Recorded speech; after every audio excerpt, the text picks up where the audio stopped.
garuu yeroo gabaabaa keessatti biyya Oromiyaa hundumaa waliin ga'e nu ijoollee isaaniiti. warra waldaa Maccaa Tuulamaa dhaabateessa. Kanaaf amma karaa eebbatan ji'a haasoo fi miti waan hundumaa Oromoon eebbannu bada. Amma Oromoo kan eebba waaqarraa kadhatu. Yeroo baay'ee immoo Oromoon galata kenna. Amma waasitti walga'ii kun waaqaaf galata kennu waan guddaadha.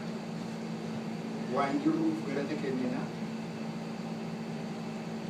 Waa'ee warra keenyaa nusitti fufne kenneetu waaqaaf galata kennina. Egaa waaqaa kadhannu. Waaqni nagaan nu bulche nagaan nu haa oolchu. Waaqni har'a ganama manaa baanee bakka deemnu hundumaa osoo gufuu hin ta'in waan barbaannu hunda waliin geenye galanni isaa ga'u. Waaqni jaalantee biyya keenya kanarraa sani nu haa dhaga'u. Waaqni hiriira keenya kanarraa san nu haa dhaga'u.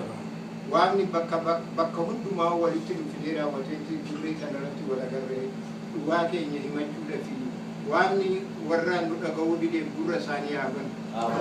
Dhugaa keenya akka baran Waaqni haa godhu. Isa malee humna hin qabnu humna keenya haa ta'u.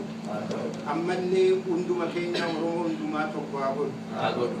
Waaqni dhugumaan Waaqni nu jaalannu suni Maccaa Tuulamaa nu jalaan uffise. Deebisee nu haa ijaaru. Waaqni kennee nurraan fudhate. Waaqni kan nu saamu jalaa nu haa baasu. Eenyummaan keenya hin badin. Sababa Maccaa Tuulamaatiin kan hidhaman hundumaafuu Waaqni furmaata haa kennuuf. Inni haa eegsisu. Maqaa Oromootiin kan rakkoorra kufan hundumaafuu Waaqni furmaata haa kennuuf. Ilmaan teenya kan biyya keessatti jiran kan hidhatanii lolan Waaqni irree haa ta'uuf. Jaarsoliin keenya kan biyya keessa jiranii gorsa gaarii ijoollee isaanii akka gorsan Waaqni isaan haa qarqaaru. Arraba isaaniif haa ta'u. Waaqni hundumaa warra ilmoo qabaanneef ilmoo haa kennu. Warra dadhabanii fi humna haa ta'u. Jireenya keenya jireenya dhugumaan bilisummaa ittiin argannu haa ta'u. Warra lolanii fi inni irree haa ta'u. Oromiyaan nu haa bilisoomtu. Waldaan Maccaa Tuulamaa yaa jabaatu.